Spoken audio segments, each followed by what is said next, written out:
Okay, guys, so tonight is our junior referee coaching night. And this is a statewide online junior referee coaching night, preparing all of our junior referees for the football season. Jack, can you just go that second slide, please, Jack? Yep. Can you guys please scan the QR code? Brad, I think you're muted. You're all good, mate.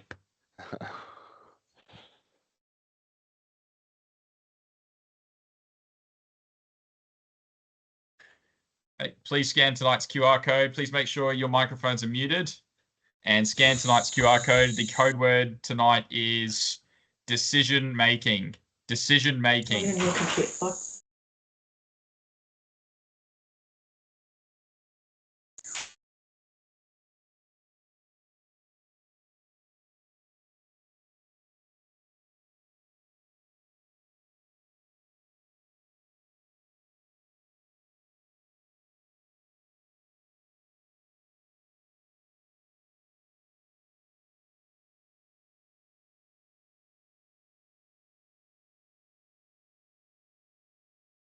Yeah, we'll give it a couple more minutes. For those latecomers, please just scan the QR code.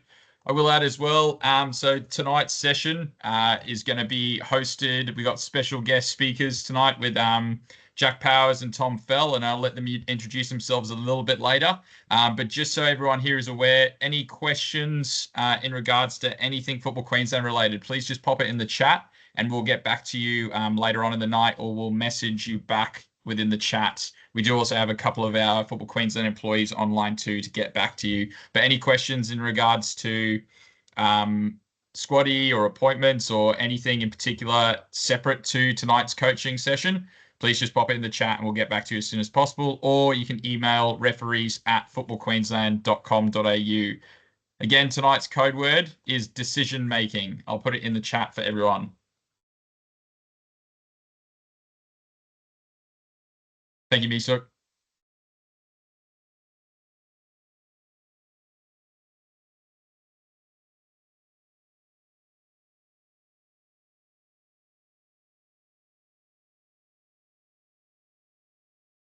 Okay, I might hand over to Jack and Tom. All yours, lads. Cheers, Brad. I guess first of all, good evening, everyone. My name's 74 online, and I think there's a bunch of people kind of in one login up in Cairns and Sunny Coast and Townsville potentially as well. So imagine we've got 100 or so people. So, I guess first of all, having done many of these sessions myself, thank you for your time this evening. I know balancing with school or uni at work and all other life commitments is always hard to juggle. So first of all, being here, thank you for your time, and hopefully we can give you something to take away from it at the end of tonight from myself and Jack's experience. Probably just an introduction to myself for those who we've not crossed paths as yet. So my name is Tom Fell. I've been a referee since 14 years old in 2006. So I'll let you work out how old I am from that. You can probably also tell I'm not from Queensland myself. So I refereed semi-pro football in England from 2013 through to the kind of COVID era. And that kind of, for those who are familiar with the levels in England, from kind of the grassroots up through into the first levels of semi-pro, and ultimately kind of with fourth official on the National League, assistant referee on the National League North and South, and refereed at the level below that. One fun fact for me, for my time, it's by no means it was no grand final that I was appointed to or anything like that. But when Tottenham were playing at Wembley, I managed to referee Tottenham under-19s on a kind of behind closed doors game one time. So got to run around on the Wembley turf, which was good fun. I've been refereeing in Queensland since 2021. And I've been fortunate enough to referee on, been involved in the FPPL 2 final in 22 as assistant, fourth official at FPPL 1 in 23. And then that picture in the bottom left corner is from September just gone. So I was fortunate enough to be appointed to the NPL Queensland Grand Final between Moreton City and Lions. So that's all about me. Happy to take questions throughout, and certainly at the end, you've got an opportunity to answer any questions to Jack and I. That can be anything, including our background as well. So I'll pass on to Jack to introduce himself. But again, thank you for your time, and look forward to the next hour. Right, lovely. Thanks, Tom. Yeah, so welcome everyone. It's great to see so many people online tonight, especially for a Monday night. But yeah, pretty much exactly as Tom was saying, I've refereed since 2016. But even though we both have funny accents, I've done all my refereeing here in Queensland. So this is where I first picked up the whistle and first started playing football. Have been a referee in the FQPL and NPL competitions over the past couple of years. And just like Tom, I was fortunate enough to be appointed to the FQPL 1 Grand Final at Suncorp Stadium last year.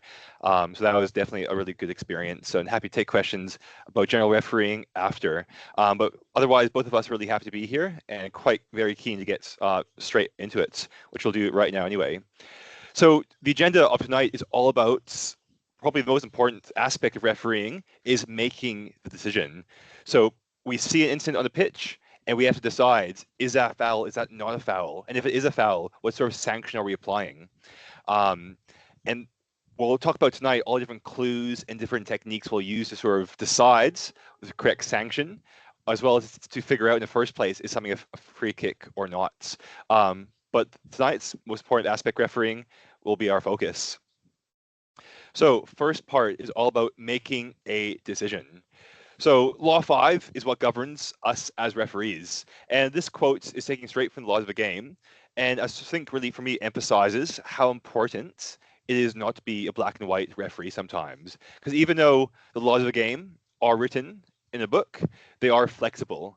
And this addition to the laws of the game right here, what we see on the screen, was added a few years ago to really emphasize the importance of the spirit of the match and what does football expect? What do the players expect? So even though us as referees, we are there to enforce the laws of the game under the framework that is the laws of the game, we also have to be aware and take into account and be mindful of what everyone else expects and how best can we facilitate a safe and entertaining match by using the tools and frameworks which the laws of the game gives us. So this one is an interactive component of tonight. And one thing that we didn't mention probably night before is that throughout the night, feel free to ask as many questions as you like. And slides like this is when we'll invite interaction. So feel free to unmute yourself and give us an answer or even type to the chat. And then we'll sort of go through it. But yeah, don't be afraid to reach out. We'll definitely take as much feedback from the group as we can. So our first sort of group discussion question tonight is, why is it important as match officials that we make quick, decisive decisions during a match? So why is this so essential for us? So feel free to raise your hand if you have an answer, or just type it away into the chat. Feel free to shout out. I think there's a slide later on which talks about being bold and brave. So feel free to shout out. I know there's 70 people online, but more than encourage that. James, you go for it. For me, it's all about player management. So if we give a nice quick decision, strong whistle, the players are more likely going to take that and agree with that and just move on from it. However, if we're delaying our decisions, taking that a little bit longer, sometimes it can affect player management and make it hard to sell to.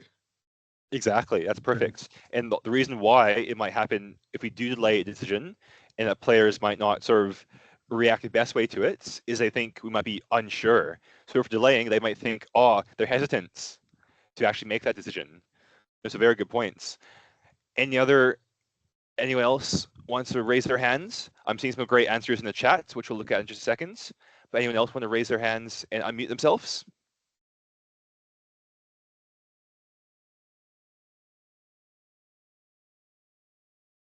Some really good answers coming in the chat. Yeah, perfect. I guess James as well. Now. Thank you for shouting out, James, and that. I think it's actually very impressed to see that all the comments are about, given Jack's just talked about the flexible laws of the game, and we're all talking about, maintaining control of the match from Trevor, Nathan, keep the game flowing, keep control of the game from Matt, maintaining control and play the game from Freddie. Spot on. All of these are exactly what we're looking for. Yeah, perfect. Yeah, because essentially it shows that we're confident about our decision we're making, and that it shows the players that we are in control. We're confident about what we're seeing on the pitch. And essentially, they can trust us. That's what all about refereeing is developing that rapport between players, because so they know that that you have your player safety in mind. So really great answers. Thanks very much. And I guess just Jack as well. Maybe the flip side of that is, I think almost the impact the other way around. So James's point, I think talked about, if you deal with it quickly, I think if you delay it, there's an opportunity where players can question a decision. And then if you then give the decision we were originally going to go with, then the perception is different. The decision is exactly the same. But in terms of Armin's point, selling your decisions, you kind of lost a bit of that credibility somewhat because the perception may be that you've gone on the call of the other team. And look, I think Jack and I are trying to bring live examples as we go through this. And even as Friday night just passed, I can think of a corner kick, goal kick decision where I probably thought about it a bit too long. And if I'd gone quickly goal kick or corner kick, really strong body language, it would have sold it nice and easily, exactly what you guys are saying. I think, start the season, thought about it a bit too long, and that caused a bit of unnecessary aggro. So I think we'll talk about ways to do that throughout this. But yeah, the answers so far have been really good. Exactly. Great. Thank you. Well, next one is, what are some positive outcomes after you make a decision during a match? So we've touched on these slightly, but again, feel free to raise your hands or type in chat. Why are we actually making a decision on the pitch as referees? And to preface that, we're just, for now, let's just focus on the positive outcomes that we would get from that.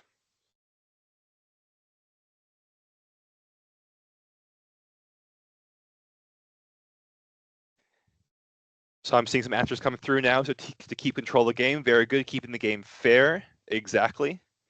Ensuring player safety. Exactly. I really like the one about taking away the perception of being talked into a decision. Yeah, absolutely. Credibility, yes, exactly. So these are some really positive outcomes about why we make decisions during a match.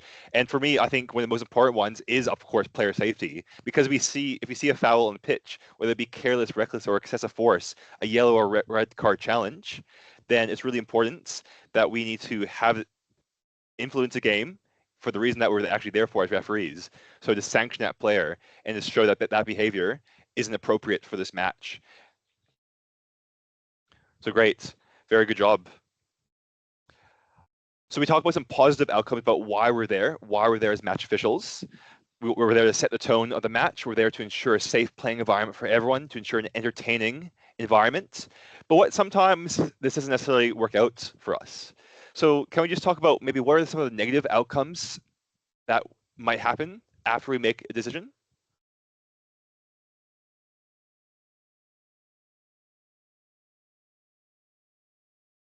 Exactly. Yeah. I'm loving the answers coming through in the chat right now. So you might disrupt or change the flow of the game. Dissent, credibility questions. Exactly. So these are some really good ones coming through on the chat right now. And essentially, whenever these happen to us as match officials, if we miss a foul or we don't play an advantage, then yes, there are some times where you do make mistakes. And Tom and I will talk about that a bit later on. I think, Armin, your point there about setting a bad first or second impressions, really, really great shout. I think, we talk about certainly in the NPL, FQPO 1 about getting the little things correct. And that example I spoke to a couple of minutes ago was 10 minutes in. And so you get that first one, perception is you've got it wrong. And then straight away they're on at you. So I think that's a really good point, Armin, and it's for us to think about is be switched on from that first minute, first 10 minutes, and get the little things, right is a benefit, right? And it aids you. And as you're pointing out, it can have a negative impact. I guess we're talking about just making a decision here, but in terms of how we do that, can have a very different impact. Exactly. And obviously, while we want to get the decisions correct on the pitch, if we do make that mistake, then that's sometimes where the negative outcomes might come. So that's the dissent. That's the influencing the flow of the game. And these are things as match officials, we're there to positively affect the game. So those are definitely things we want to avoid, but definitely does happen. But so far, some really great answers so far. And as we said before, do we make mistakes as match officials? And I think from what we've said so far in the chats, we certainly do make mistakes. Sometimes they're big ones, sometimes they're small ones, sometimes nobody notices them at all, or sometimes they're all over social media.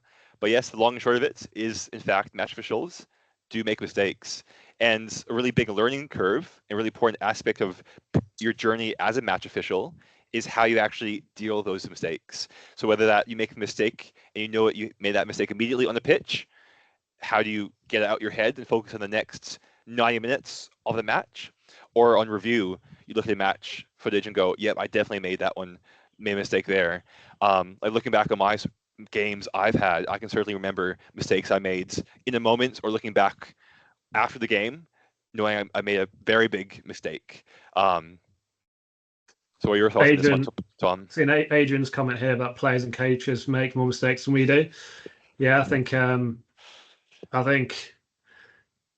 it's an interesting comment. When you look at passing accuracy and shooting accuracy, I suggest referee decision accuracy might be higher. If you look at offsides in the Premier League, for example, it's usually 95% plus. I think passing accuracy, shooting is never really that high. I think the challenge we've got is the world that we're living in football at the moment is that, that's not, we're the person in the middle, and the negative outcomes of the decisions we're making is going to upset probably one person, if not 11, and everyone else on their side. So, we put it on our shoulders, and I guess you're aware of that. I guess it's how to manage those situations. But yeah, Adrian, 100% take that as well. I think ultimately, look, what that illustrates, if players and coaches are making mistakes, and we are, it's because we're human, right? Like, we've not got goal line technology. I'm not going to ask Brad if that's on its way. Goal line technology, we've not got VAR. We're humans making decisions in a split second, right? And yes, you might have a chance to chat with your team, but you might be out there on a Sunday morning on your own, and you've got a split second to make a decision. And this, what we're talking about today, is, I guess, how you get to that decision and how to make that perception we talk about, and selling that decision, which a lot of you have mentioned a lot already, how to do that and improve, I guess, the game we're facilitating, the role we play in that. Does anyone? I'm glad no one said no, because I'd suggest you probably take over if you say no on this question. So I'm glad that's not the case. And I think I heard a really good quote for ages ago, is that the minute that you never make mistakes as a match official, or the day that you're perfect as a match official, is the day you retire. So even World Cup match officials are many talented officials we have in the A-League right now. They do make mistakes. Even the World Cup final referees, they make mistakes too. But no one's immune from it. Absolutely. I've just seen a couple of questions. I know Mark's responding. Freddie, I think if there's general questions which I guess maybe isn't directly on the topics, maybe park it and just bring it in at the end. More than happy to answer questions like that, because if you're thinking it, other people will be too.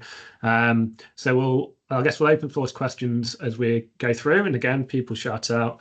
And then in terms of the topics we're looking at, and then if there's anything more that's on your mind as we go into the season over the next month, then look, this is a great opportunity today to have these conversations and give us our thoughts on your questions too. Exactly. I guess, Freddie, a very quick answer to your question is that look at the laws of the game, I would say, is that it's very, very clear what coaches' behaviors results in a yellow or red cards. So have a look there, but we can definitely talk about it more a bit later on.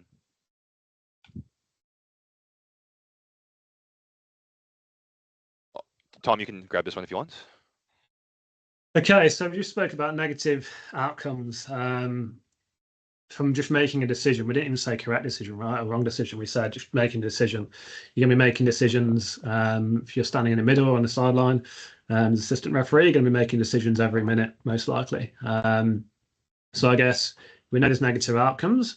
And I guess linked to that, aware that there's potentially reasons why match officials as referees may shy away from making these decisions. You're getting that decision right or wrong, you're not going to necessarily please 100% of people. If it's one of those 50-50 balls and it's gone out for a throw-in, both teams are going to be appealing for it. You just got to accept that you're going to not appease everyone, right? It's reality. So you can't control that. They're not going to be happy with it. Just that's where we talk about the confidence in selling the decisions. We'll explain some examples of that as well, about how we can do that. Drawing attention to themselves. Yes, if you're in the middle and you're blowing a whistle, if you ran around a park and you're blowing a whistle and there's no football there, I think you'd be drawing attention to yourself, right? So it's the same as when there is a football game on. If you're blowing a whistle, you're drawing attention to yourself, and that's a brave thing to do. We'll talk about being brave throughout this session. Exactly. That's some good points, Tom. Because one of the probably the thing that the referee can do, which can least help them out in a match, is by shying away from blowing that whistle. So there's a few really good points here that yes, blowing a whistle and being the referee does draw yourself attention to you, and you can get that decision correct or not. It doesn't really matter too much. But if you see something, then the worst thing you can do on the pitch is to shy away from it. Because even though if there's been some big fouls before this moment and the crowd and the players are giving you all this dissent, the worst thing you do is shy away from it, because that's just how the game sort of descends in terms of player behavior.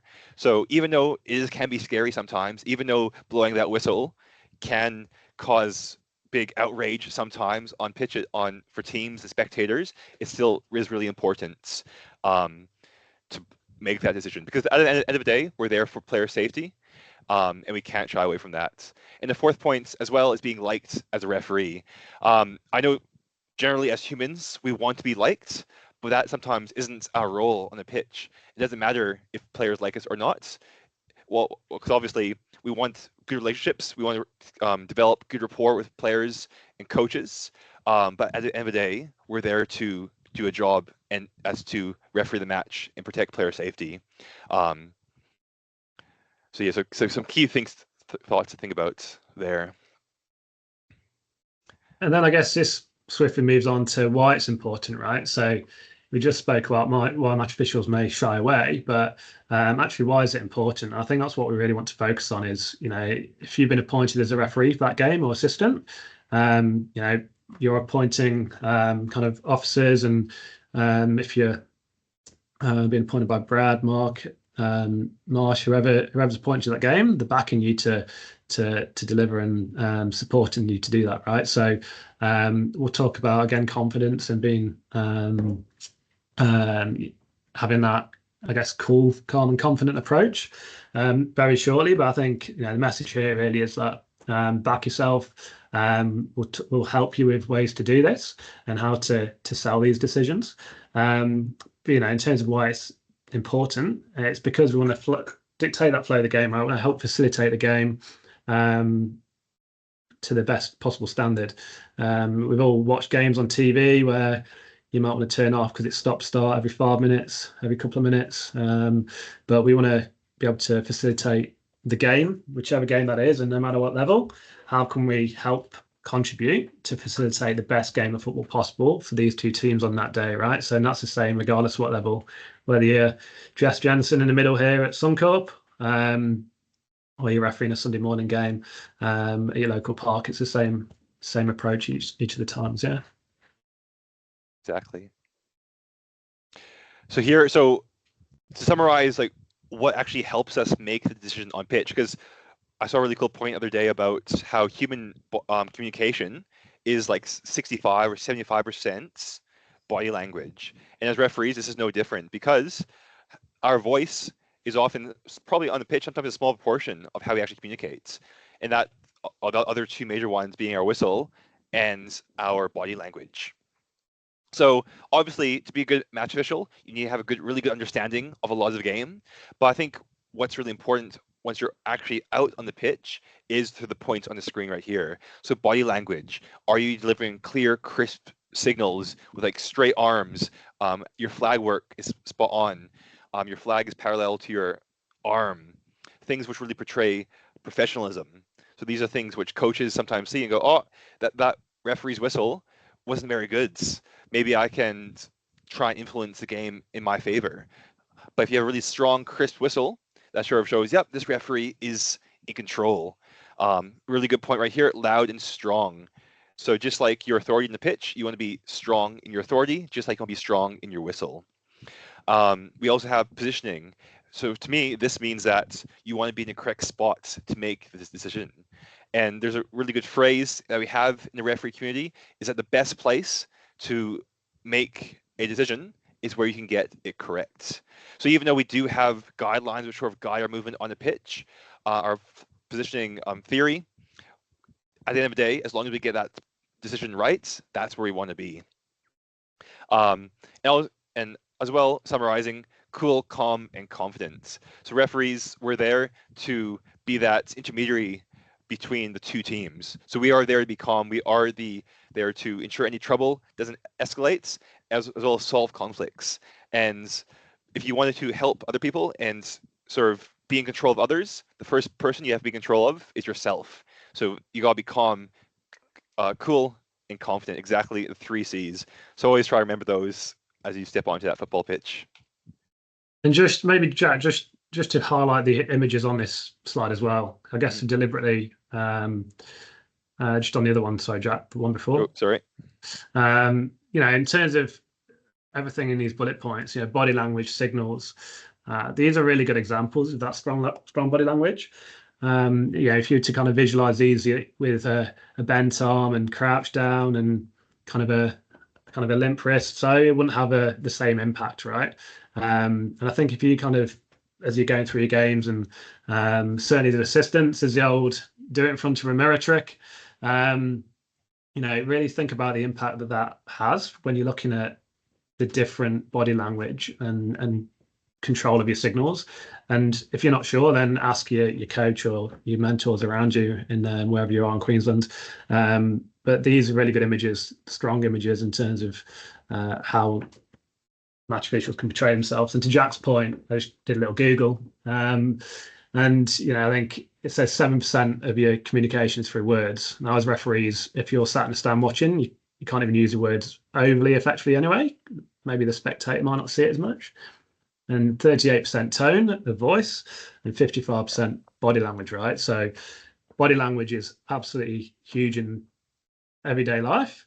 It's even more applicable in refereeing because your words are reduced in terms of your ability to communicate with everyone at the same time. Your tone of voice, I'd suggest maybe tone of whistles, the next part. So, your whistle and your body language are 2 really key mechanisms. And even if you're inside going, oh, I'm not sure about this one, if you portray a different image and you sell that corner kick or goal kick decision concisely, quickly, and with that strong body language and a strong whistle, you're not going to get as many pushbacks, and it's going to help improve your game and that facilitate that game of football. Does anyone have any questions on that? I know we've spoke at you for a little bit. Is there any questions on that? We are going to go into them in a bit more detail, but just conscious of talking at you. Otherwise, we'll continue moving through. And again, feel free to shout out. Hopefully, Jack and I aren't too scary.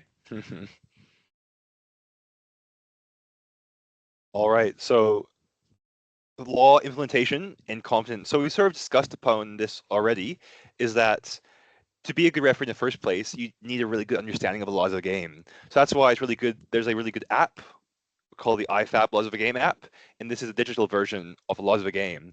And this allows you to sort of access anytime you have a down moment or a couple days in the lead up to a match, want to check a few points of law, you're able to do so quite easily. There's also some really good quizzes in there that can really help you consolidate your knowledge of the laws of a game. So this is your first step in becoming a really good match official with confidence and control of the match. Because as this point sort of shows, is that the way we portray ourselves is what determines our control on the match. And this leads into another good point, that respect is earned and not deserved at all. So I think if you just look at the image we have on the left-hand side here, we have Caleb demonstrating some really good body language about how he's communicating to the players. So obviously he's having a chat to her, probably not a quick chat, it's probably maybe a lengthy, sort of a moderate chat, probably explaining a decision, but we can see his really good body language, and the player is there respecting it. Her hands aren't flayed, protesting. They're just having a civil conversation, and stuff like that really shows players, spectators, coaches that you are human too, and that you're able to be communicated with. And by showing them that, then they respect you. They understand what you're trying to do for the match, and they know that that you'll protect their safety. So, as we sort of said before, it always sort of boils down to confidence, but having a really good foundation of a lot of the game is also really important. And another thing to keep in mind is that this stuff doesn't happen overnight. So if you see a confident referee, or you see our referees, Queensland referees in the A-League, then that's come over years and years of going up each age group, going up each division, and trying out new things and practicing it. So even if you don't feel like you're a confident person right now, that doesn't mean you won't be in the future. Or even though you might feel intimidated by going up that next age group or next 2 age groups or officiating on senior football, that will definitely come in time. So do not worry ever about that. Just focus on doing the best you can and developing your ability as you do more and more matches. Every match is opportunity to improve. So I think, I mean, Mark covered this briefly already, but again, just in terms of image and presentation, again, example of good body language there from Ryan at Suncorp. Particularly for assistance as well, when given any ball in or out signals, stop running, take your time is probably a key thing I'd say. Actually, it's not on this list, but just take your time as an assistant when you're given any decision. And stand up as Ryan is doing here. If you're running the line, your assistant referee at the weekend coming up, or over the next month as your season kicks off, think about this image: nice, calm, cool, clear decision. Again, the body language is really strong here. As a referee, when you're giving any free kick decisions,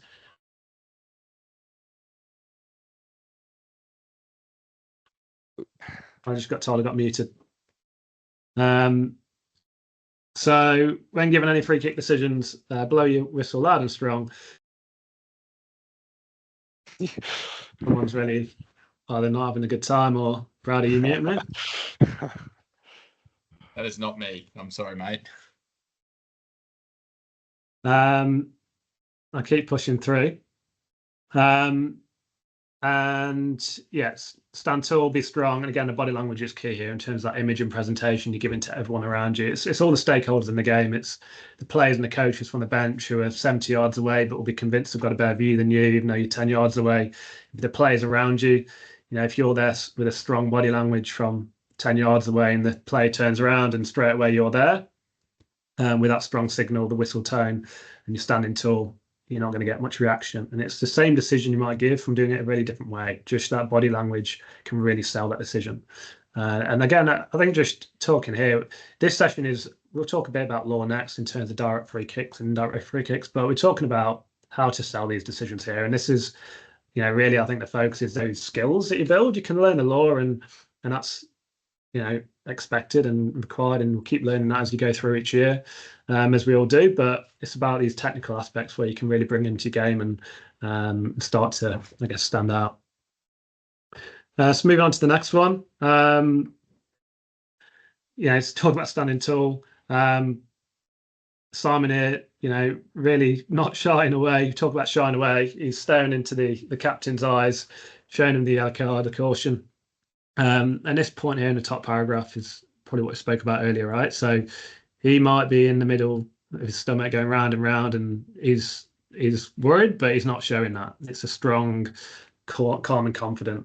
And he's not doing it too far the other way, where it's arrogant and he's pushing it in his face, but it's a confident approach and showing that he's comfortable and confident in his decision. And again, that body language has an effect on all the players around you. They get a sense for it. They get a sense for if you're confident in what you're doing, and if you're not. And your body language is a huge, huge part of that.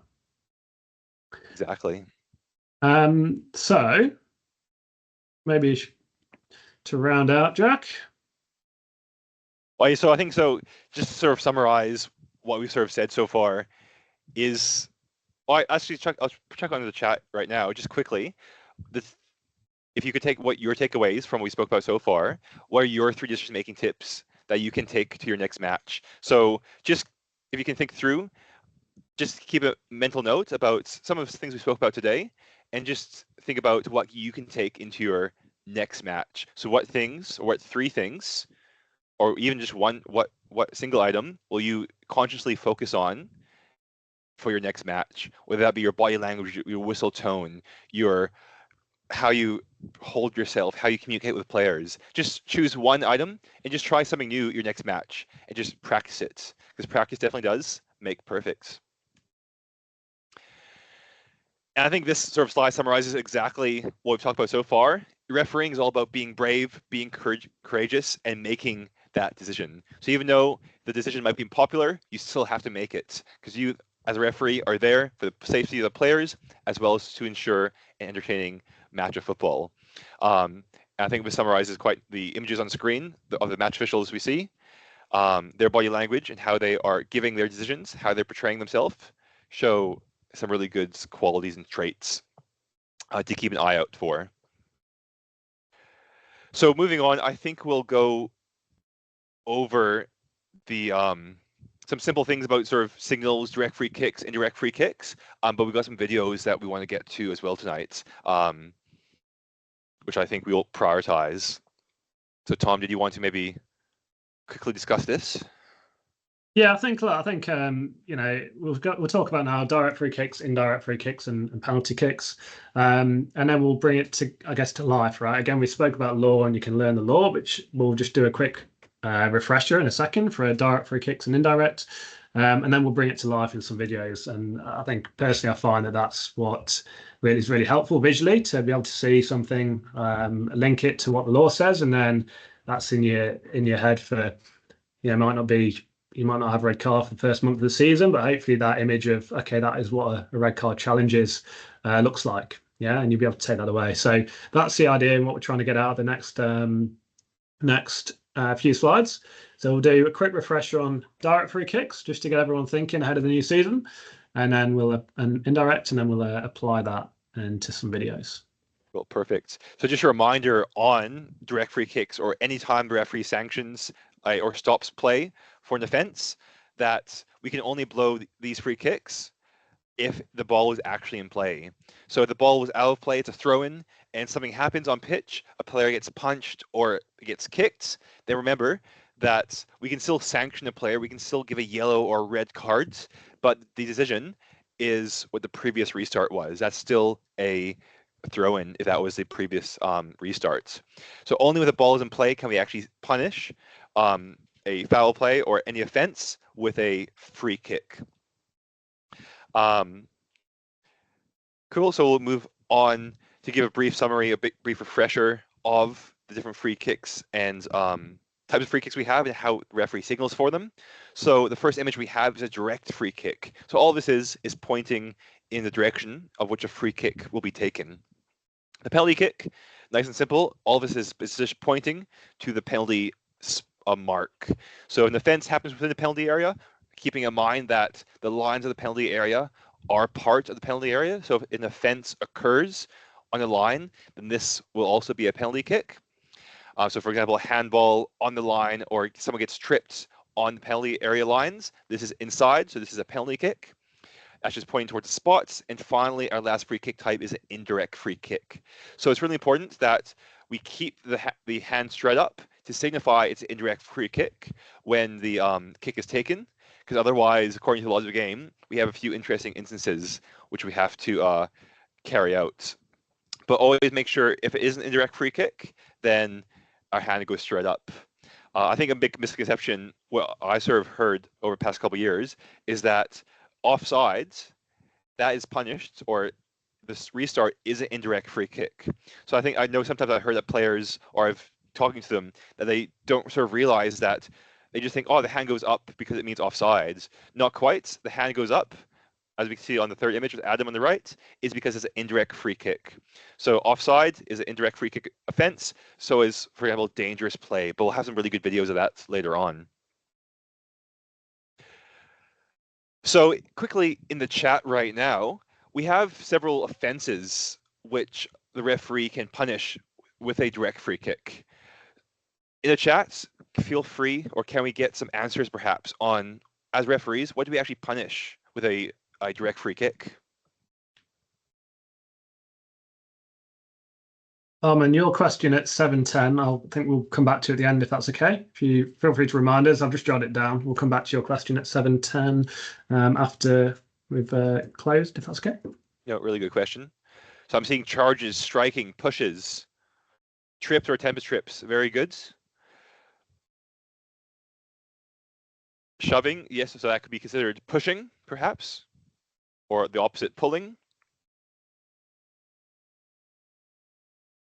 So some of the ones that we have are charges, jumps at, kicks or attempts to kick, pushes, strikes or attempts to strike, tackles or challenges, or trips or attempts to trip. And I saw as well, we have a few other answers regarding about spitting or handball. And those are definitely ones that we can give free kicks for. So handball, all pretty self-explanatory, except, of course, if a goalkeeper is within their own penalty area. This is the one area in the field where they can legally handle the ball. Holding opponents, impeding the opponent with contact, bites or spits at someone on the team list or match official, or a match official, sorry, or throws an object at an opponent or a match official, or makes contact with a ball with a held object. And this is quite interesting caveat as well, is if the ball is in play and a player has an object, such as their shin pad, and they throw it at an opponent or the ball, what is the actual restart? Well, we can see it's a direct free kick, but where is a restart? And the answer of that one is wherever the objects make contacts with either the opponent, the ball, or the ground. And that is where the penalty offense or the free kick will be taken from. So if it's inside the penalty area, if a player is outside the penalty area and they throw an object at someone within their own penalty area, then this will be a penalty kick. I might just draw attention to a couple, Jack. While I'm kind of thinking of where you get questions from players, and the first one's I guess handball. And I still remember when I was at school a long time ago, and my PE teacher was trying to tell me that handball was an indirect free kick offence, and I just qualified and was pretty sure it was direct free kick, but I was 14 at the time and didn't want to argue with the teacher. I think just in terms of the indirect be direct, it's really important we do have a grasp of these. I guess what's the difference between giving a direct and indirect free kick could result in a goal maybe that shouldn't technically have stood, and whether someone can have a shot on goal or not. Armin, do you want to speak up? Welcome you to say. Your hand was up briefly. I was taking advantage of it. Just next I'm going to dial you in now. So look, handball, very simply, if you're given an offence, and we'll probably stay away from what is a handball or not, but handball is a direct free kick, okay? So if you have awarded direct free kick for a handball, for a direct free kick for a handball offence, that's the outcome, okay? So direct free kick, i.e. they can score directly from the free kick. That's just a factual thing to remember and apply as you go through. The other one being, I guess, just it links in actually, Armin, with your question, right? So I'm going to open it up a little bit, but bites or spits at someone on the team list. So Armin asked a few minutes ago, can we still give yellow and red card when the ball is out of play? I'll focus on the decision we're giving. Can I just ask if the ball's out of play, might have gone for a throw-in. On this list here, it says a direct free kick is awarded if a player commits one of these offences, and one of those is spits. So I just want to check, what decision do we give if the ball's out of play, i.e. someone's about to take a throw-in and someone spits an opponent, you've seen it, or spits at anyone, and you've seen it. Feel free to shout out. Again, we've been chatting long enough, so hopefully we're all warmed up. You have your hand up. You have to award a card to the player that committed the offence and then take it from the throw-in. Cool. What card though? Didn't Tom give a specific example of what's happening? For the spit, that would be red. Exactly. No. Perfect. I think it's R1. Not sure which one it is. Matt, honestly, R1, Mark and Brad probably won't be happy. I can't remember what R1 is. Don't worry about the that in terms of explaining the decision. I think, for me, you're spot on, right? Yeah, you've seen someone spit at an opponent, the ball's out of play. You've seen it, you've awarded a red card, and then because the ball is out of play, there's no impact on the decision, the restart play, right? So in answer to your question, Armin, yes, you can, depending on those offences, right? So if it's an offence that can be awarded when the ball's out of play, then yes, you can then administer those cards depending on the offence. Probably won't get into too much detail there, but I just wanted to highlight that whilst on here it says direct free kick is awarded if these happen, it's when the ball is in play, okay? So just be really mindful of these things and think about that. R3, there you go, Brad. I don't know if that's right or not. I'll take it is. So just think about these decisions. Take your time when something unusual happens, and step through that process. Thank you, Misa and Brad. All right, moving on to indirect free kicks now. So just in the chat, feel free to type what offenses we give an indirect free kick for. Obviously, we talked about, I gave a really good, just an example of offsides is an indirect free kick. So perfect, thanks, Kai and Freddie. But which other ones are? So I think that's probably the most common one that we give indirect free kicks for.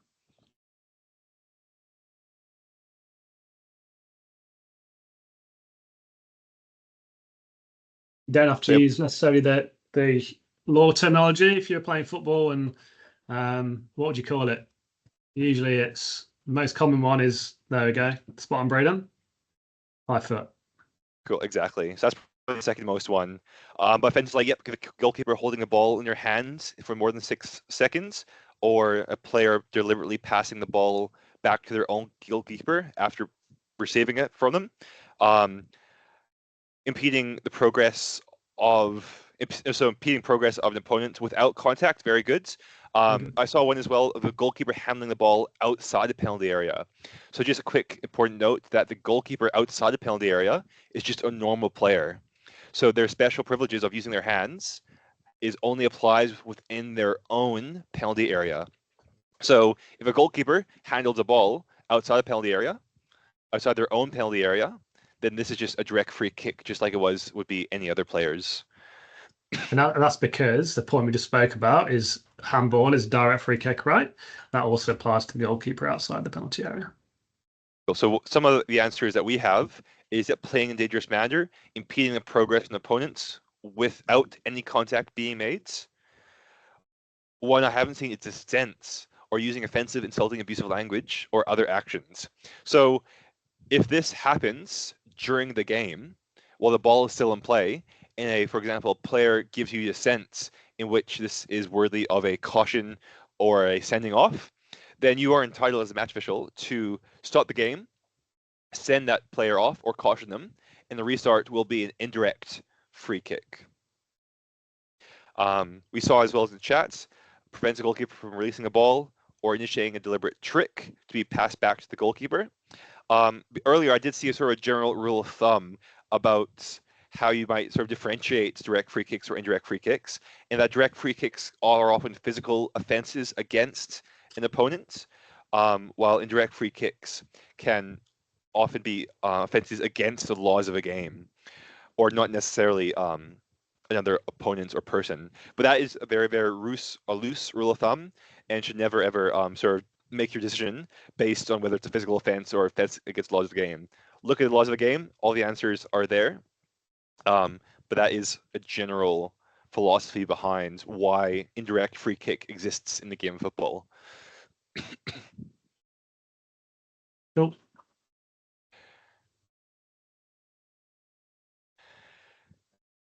So Tom, so when is an indirect free kick awarded against a goalkeeper inside the penalty area? So I think we've had 1 or 2 already, actually.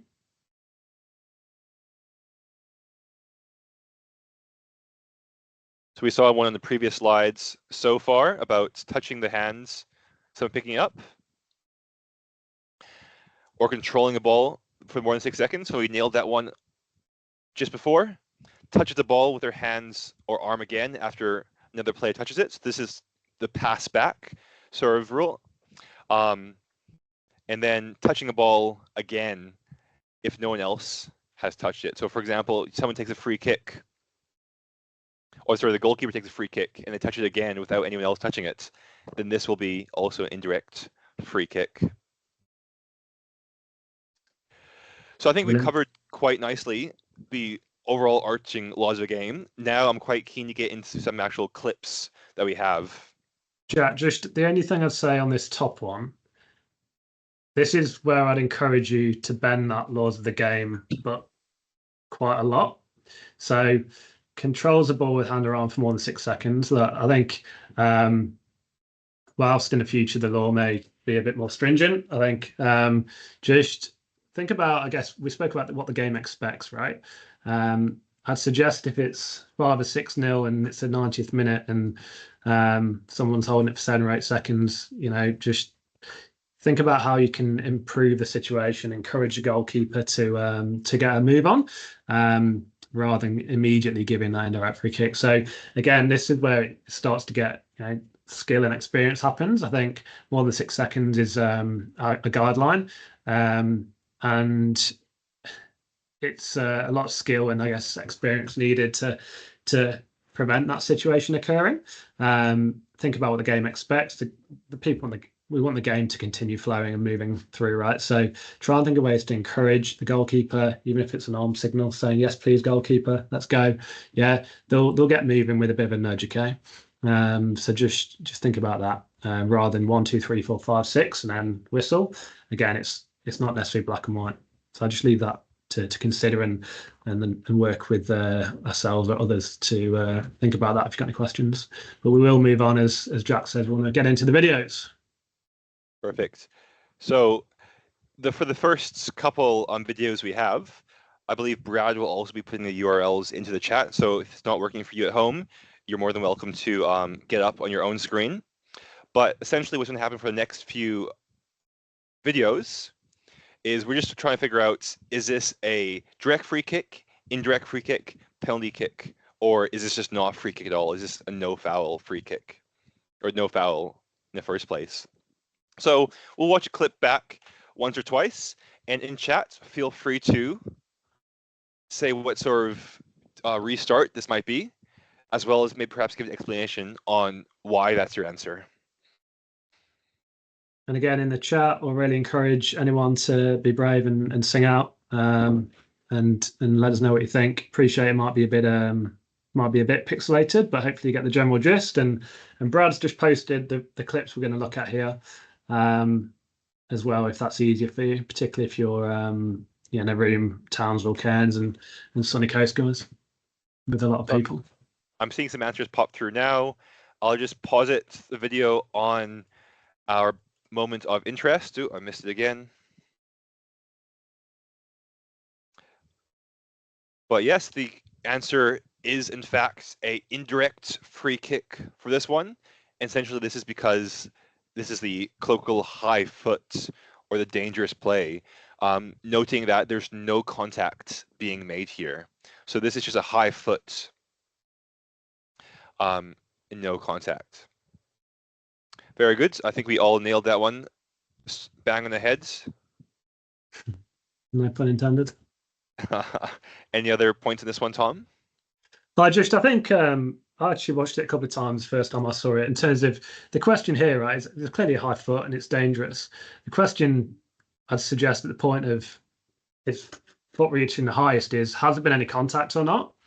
Now, I think the answer is clearly no, but I think just in terms of clues as well, we don't go off player reaction all the time to help us with a decision 100% of the time. But I think, think about a boot hitting a player's face, generally there'd be initial reaction or a pulling away of the head or something to help give you that extra clue. I think here the player is very honest for one, actually, and doesn't try and milk it, the player being offended, the foul. But I think for here there's clues around from the player and white is that there has been no contact, and depending on your angle it might be different, right? So the referee here should have a good view of it, I think, but that might not always be the case. So just think about that. And again, correct decision, indirect free kick, no contact, dangerous play. And we can see the referee raising his hands to indicate that it is in fact indirect free kick. Very good. All right, moving on to the next video, we have this one. So again, feel free to look on your own device through the URL in the chat if it's not working for you. Try and play as high as quality you can, but if it doesn't work, let us know.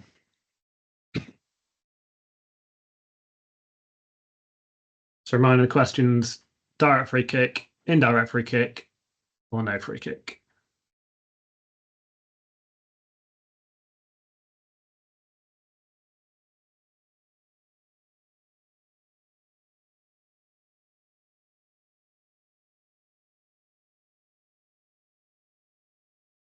Perfect. So I'm seeing some answers come through in the chat right now. I see James, your hand is up. Feel free to unmute. Yeah, I just got my chat's not working, so I've just got an answer for that play.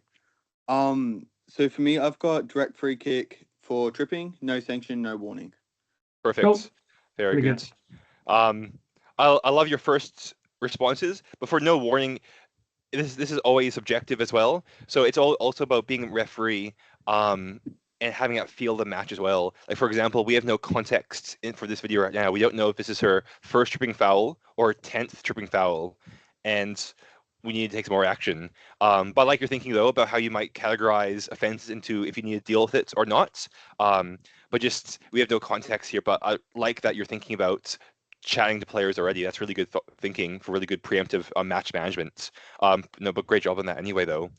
Also looking towards the chat as well, seeing direct free kick, and no cards is just a careless trip. Yep, happy with that.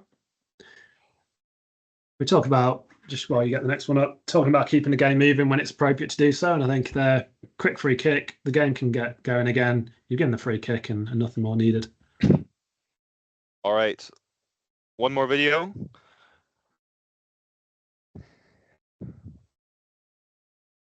Feel free again to put your answer into the chat. Or if you're in a room with a group of people, feel free to discuss amongst yourself. So direct free kick, indirect free kick, or penalty kick, or no free kick.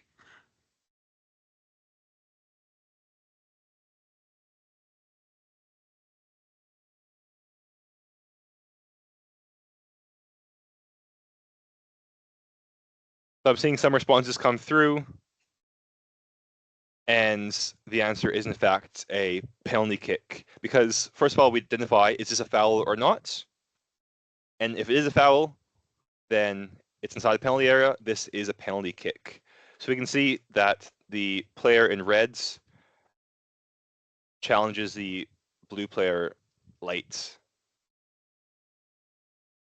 So it's inside penalty area, so therefore this is a penalty. We won't go too much into the sanction for this one because we have some other videos which we'll actually go into a bit later on. But happy, Tom? All good? Yeah, no, penalty. Happy to talk. I mean, again, there's a few decisions, right, where it's never black and white in terms of yellow card or not. I think that's potentially one where you could go yellow for the reckless nature of the challenge, potentially. But we'll look at foul severity and a bit more specifically now, having nailed down the decisions and restarts correctly. So good stuff, everyone. Perfect. So now, as Tom said, is our chance to actually discuss what actually constitutes a yellow, a red card, or not giving a sanction at all. So in the chats, we have three different sort of phrases which we associate with a no card foul, a yellow card foul, and a red card foul. In the chats, could you please share what we actually call these offenses? Or feel free to reach out on your microphone if you know what the three words are.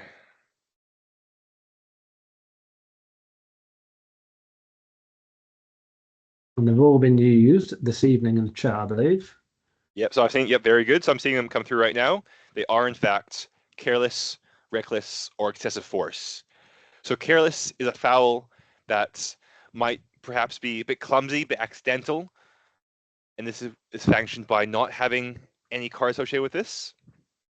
A reckless challenge, this is a yellow card. And this is when a player acts in a way with disregards to the consequences of an opponent. So they might go into the challenge a bit too hard, take the player out late, or use studs and make contact with their studs on an opponent on their foot or in a glancing manner. And serious foul play, these are for the really serious fouls. So when players are really might be going in to really hurt opposition, or they make full studs contact using a straight leg to the opposition's leg. But your job as referee, this is often the most contentious aspect of refereeing, is trying to figure out how do we actually sanction an offense there. So as I was sort of saying before, these are the official definitions of careless, reckless, and excessive force.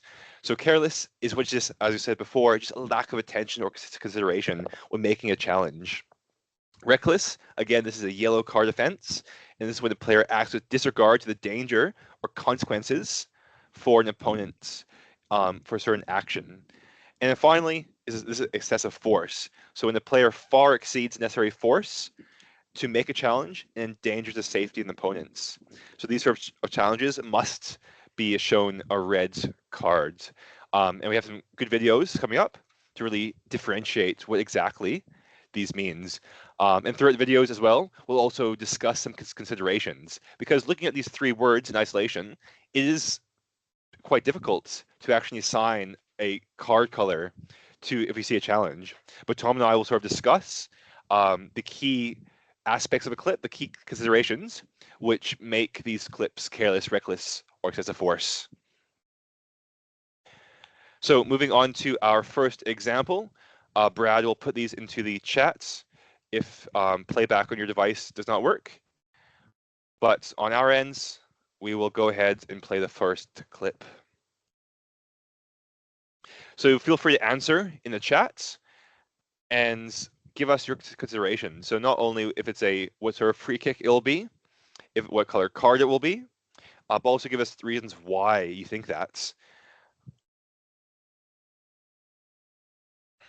And I think that's a really good point, Jack, is being able to explain it, right? So if this happens on your game on Sunday morning and you say it's reckless, players aren't necessarily going to know what that means in practice, right? So you just want to be able to start explaining, okay, tell me what the difference is between reckless and careless.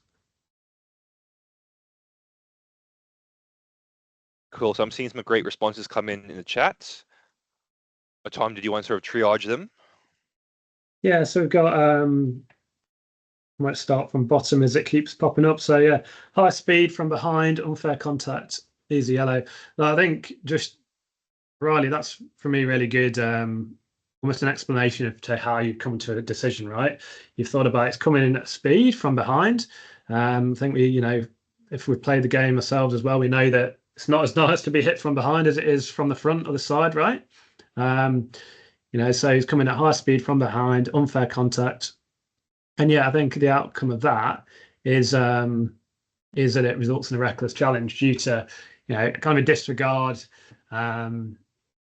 for the consequences for the opponent, right? So he's going in knowing that he's probably, he might get the ball, but it seems like he's really, at the point he's taken off 2 or 3 yards away and he's running towards him. It's probably low probability he's going to get the ball, right? But he's acknowledged that and he's still gone in, disregard the opponent's safety. And I'll just run through. Ultimately, yes, reckless is what we're comfortable with as well. We'd expect a caution there for a reckless challenge. Reckless yellow card, yep. Reckless striking offence. Just probably be mindful of, again, from a law point of view, when you're explaining things. I think striking is one of the more serious offences from a red card point of view.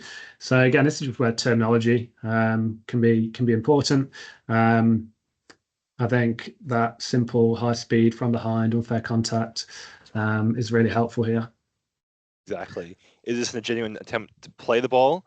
The speeds, the challenge, the opponent or the yellow player goes in, as well as a point of contact. Is this a sensitive area of the white player's body? Are they able to anticipate or see this contact coming? Is this a fair way to challenge a ball? So those, I think, are good points I've seen so far for why this is a yellow card offense.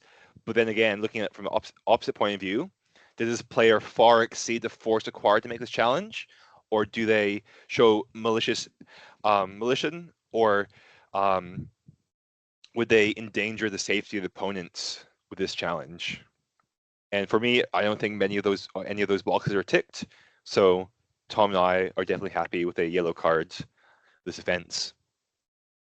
Is anyone, I guess, not necessarily, expecting too many responses when we know that we're comfortable with yellow, but I think, if you're unsure about that and you're, I guess, unsure still while we got there, use this forum as that kind of safe space to just clarify with Jack and I and in the chat even. If you're still thinking, I thought that was not a yellow card, it wasn't reckless, then feel free to shout out. Trevor? Happy to speak up, mate? Evening, gents. Yeah, I think I know you guys are officiating at a higher level, but this is a junior presentation. Would you consider this to be, if that happened in an under 14 match, would you nearly consider this to be excessive force, considering that, like in my opinion, he had no consideration for player safety? There was a bit of malice in that, I would think, and the white player had no vision really of that guy coming. So there was speed and intensity there, and contact is high and in the middle of the back. I think that's a really good. First of all, Trevor, good point, a great point in terms of absolutely. This is, well, I guess probably an MPL match, Rochdale, Yes. Yeah. Lions maybe. So, first of all, absolutely, yeah. The difference between a challenge in different skill levels and age groups is really important. Yes, there's different outcomes at different age groups and depending on the skill level of all involved as well. I think, as usual, it's probably it depends answer, which is probably not helpful, but it's the reality we live in. I think if this was the same image and the players were 14 years old, the same kind of relative size, etc., I think my initial expectation would still be caution, just because I don't know if it would necessarily reach that threshold to really exceed that force in terms of the impact. I think it was his body on his back. So if he'd gone in with his foot and he really got him in the back with his boots completely unnecessarily and really endangers his safety, then certainly support that.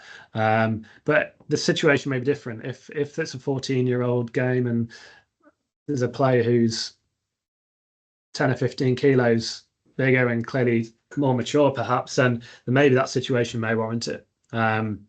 If he's really gone in using excessive force or maybe an act of brutality in doing that challenge. Yeah. So there's all these considerations, right? And Jack spoke about considerations. I think the answer's, I'm certainly not saying no. I think the right situation or wrong time, wrong situation, it could be. If everything was equal, I'd say probably the expected football decision would be a caution in this instance. Yes, I know Misuk and Brad and anyone online, feel free to jump in, but that's probably be my take on the matter. I think ultimately in this matter here, the key thing we want to take away, it's all dependable on the force and the speed in which that player is coming into the challenge, even if we're looking at the junior competition matches. So in this situation here, obviously this challenge that we're showing here, this is a reckless challenge, and this would be a restart of a direct free kick. If the speed intensifies and the force intensifies, then we're looking at that excessive force send-off offence. Yes, no, yeah, exactly. I agree with that. I think for me, it's all about contextual decision making. So as Tom sort of said before, all things being equal, if you saw this in a junior match, then I would agree the sanction would remain the same. Like, for example, I was watching a high intensity sort of junior match yesterday, and if this sort of happens, it wouldn't be out of place to give a yellow card for it. But I think it's all about the relative speed, intensity of the players, and just giving a feel for the match as well. But I do, thanks for the discussion.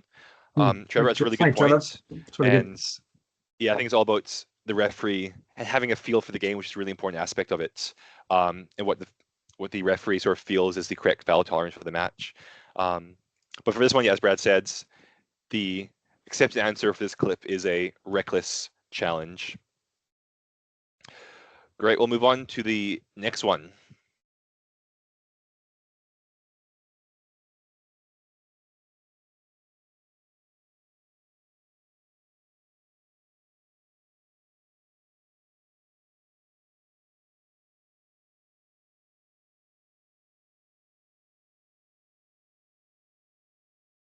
So just to note, the yellow team is the defending team, and the blue team is the attacking team.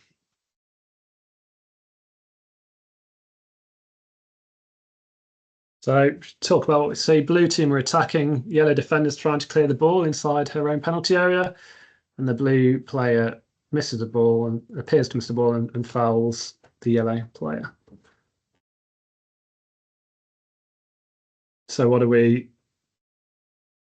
We're awarding a direct free kick as per the signal from the referee here.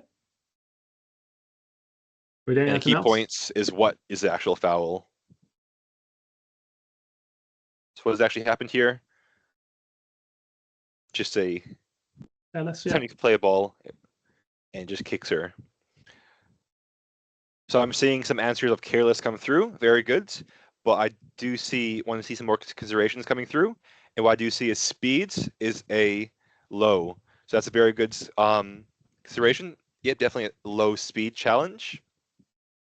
Did you have Just an opportunity to get the ball here, do you reckon? Was it a footballing challenge? Was it not a footballing challenge?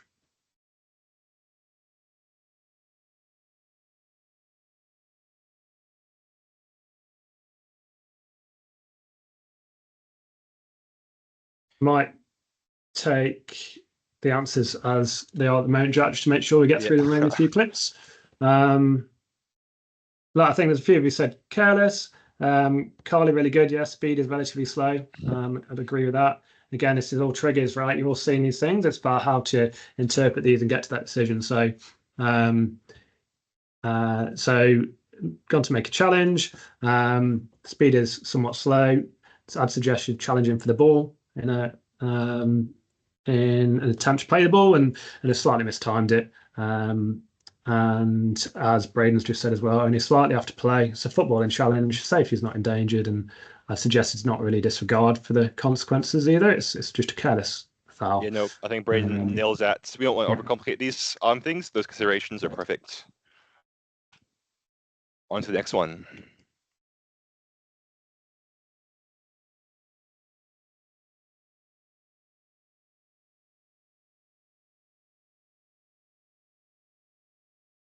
What about this one?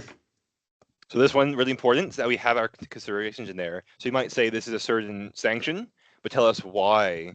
What points of contact make contact with other points of contact, or tell us about it, describe it, and then we can hopefully piece together the correct answer based on those considerations.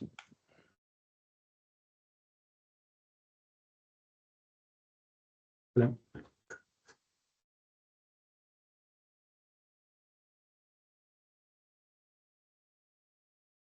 Thank you, Riley. Thank you, Arman.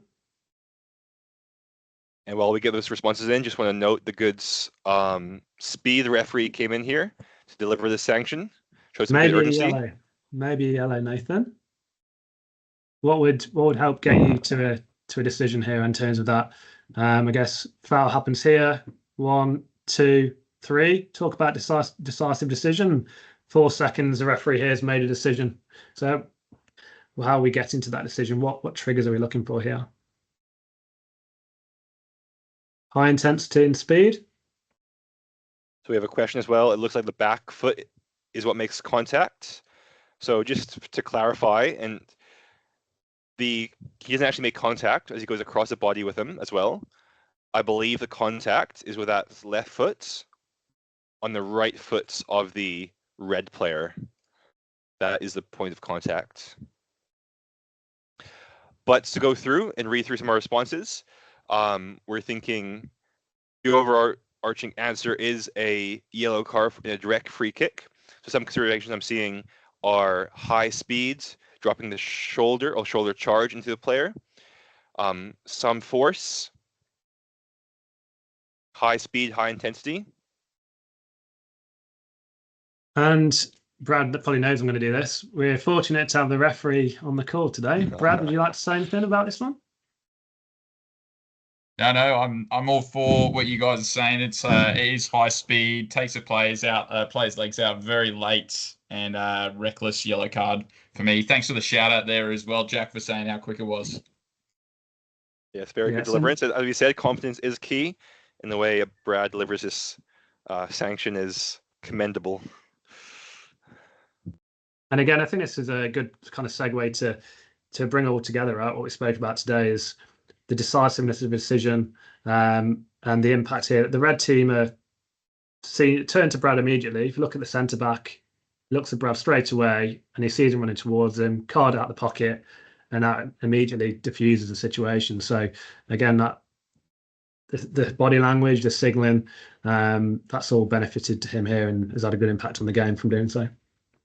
Exactly. So to summarize, this is in fact a reckless challenge, and those points of a high speeds, but still the high speed, high intensity, the type of contact as well. Very good. So moving on to we got 2 more clips. Yeah.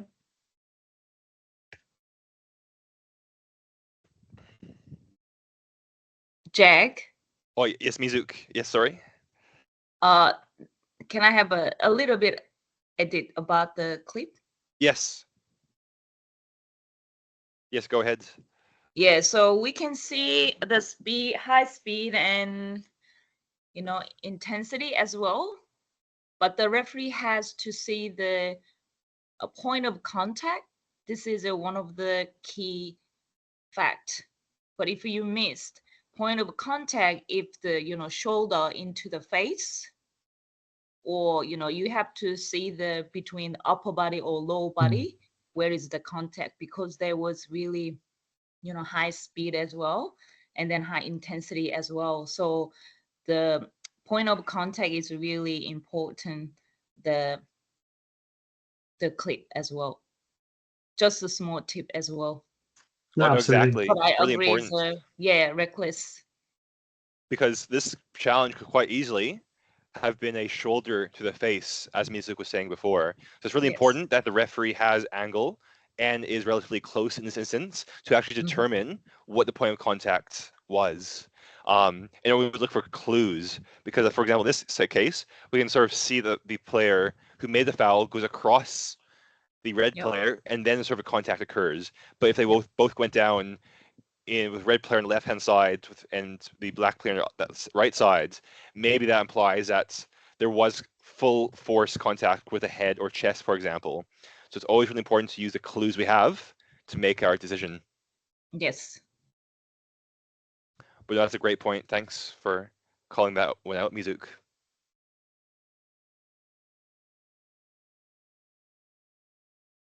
Two more All right. clips. 2 more clips.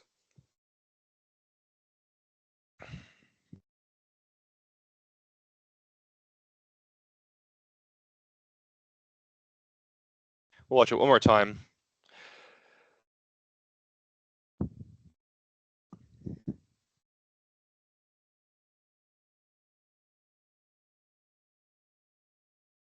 So just to commentate what's happening as well, we have the blue player in front, and the white player is within challenging distance for the ball.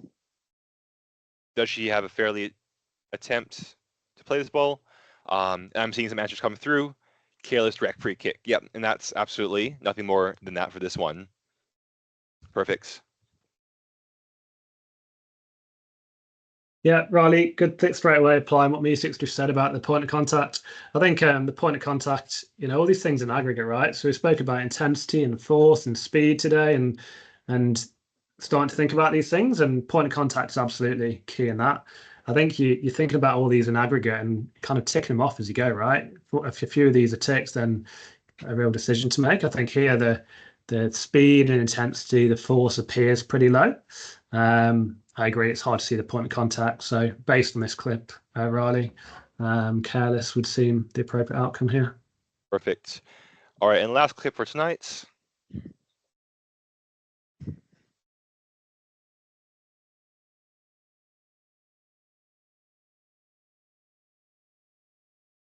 As you're rewatching that, everyone, I think just take a think about what you did when you saw this clip.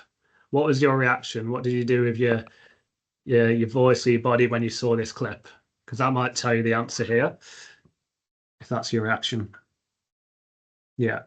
Yeah, grimace, that's a good one. Yeah.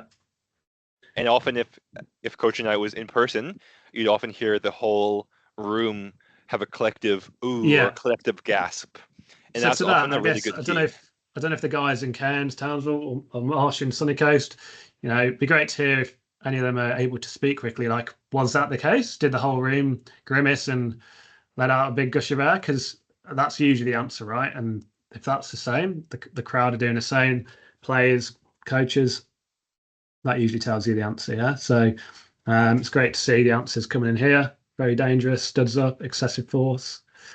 Really good. Cool. So Yeah. we're nailing some those ones on the head. So high speeds, excessive force. Yeah, very good. But let's actually sort of break it down a bit more, because I do see we have contact with the shin, high speeds. So breaking it down, we see that the actual going into the challenge, it's what you can sort of call potentially a 50-50 between these two players. Both players are equal distance from the ball, and both potentially do have a chance to play it. But, and this is sort of an instance where you have to be really careful, because when a ball is this distance from two players, they both have potential to lunge in. And this is where the referee sees this and has to be really switched on. So if I could give you a big tip, is that if you ever see a situation like this, a loose ball situation, is that this is when alarm bells have to be ringing, because something could happen. Can you just Moving pause on. it, Jack, when he's in the air? Can you Yeah, just sorry, pause it at the Mark, moment? going back. He's stretched his leg out and he's taken off. Oh, sorry. Yes. We'll try one more time.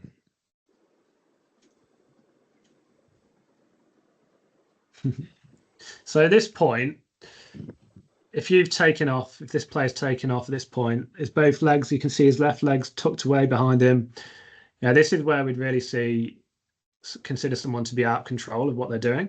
At this point, he's really in limited control, if any, of what is about to happen to the attacker. And then he continues by extending his right leg stretched out. Try it, Jack, just a quick click. Which there, at this point, he's got a straight leg, studs going, let's assume, to the shin. He's coming at speed from a few yards away at distance with high intensity and force. So these are all the kind of triggers that we're thinking about when there's a challenge like this. And then I think, and I'll probably let Brad, Misuk, Mark, and anyone else really who wants to chime in here. I think this is probably, if you take one thing away from today, we talked about player safety and our role as referees. I think take one thing away is a challenge like this, and you see this happens on Saturday, Sunday, then go through this process of speed, intensity, force, point of contact, and your answers expected to be an excessive force red card for that decision. So open the room to any thoughts on that. Exactly. And particularly if anyone thinks otherwise, I think it's really important that we get this consistent and are clear on understanding why as well. Yeah, so Riley banged this one on the heads, but once you're in the air, you have no control of your body. So you're just hoping and praying that you don't make contact with the opponent at this point, because once you lunge in there, you have high speed, high force, and any contact you make with that player can be dangerous and endangers the safety of the opponents. So any contact where we lunge in like this, anything, if you see this on the pitch for your match, this is a serious foul play challenge, and we must be sending these ones off. And often you might hear as well about sometimes players, or you might try and manage a situation by just giving a player a talking to and not giving that red card. But our job as referee, first and foremost, is protect player safety, and challenges like these we can't be managing these challenges. We have to be sanctioning them appropriately. And in this case, this is a red card for serious foul play. Brilliant. Has anyone got any questions on that? Otherwise, we'll move on and summarise and get you out of here at 8 o'clock. By 8 o'clock.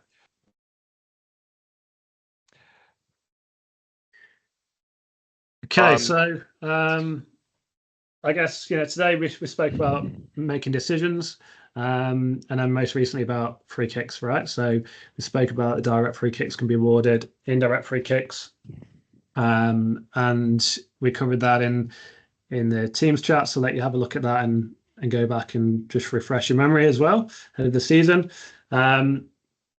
I think, just consider what we've spoken about today about the severity of the challenges as well. So again, have that base understanding of differentiation of direct and indirect from a law perspective, and then applying that is, I guess, the bit we do on the pitch, right? And apply it for experience like careless, reckless, and excessive force, and hopefully those videos can kind of stay in your memory. And if you see something like that happen at the weekend or in the season to come, use that to help you with your decision. And some of the words we've been speaking about, hopefully that will help you get to the right outcome as well.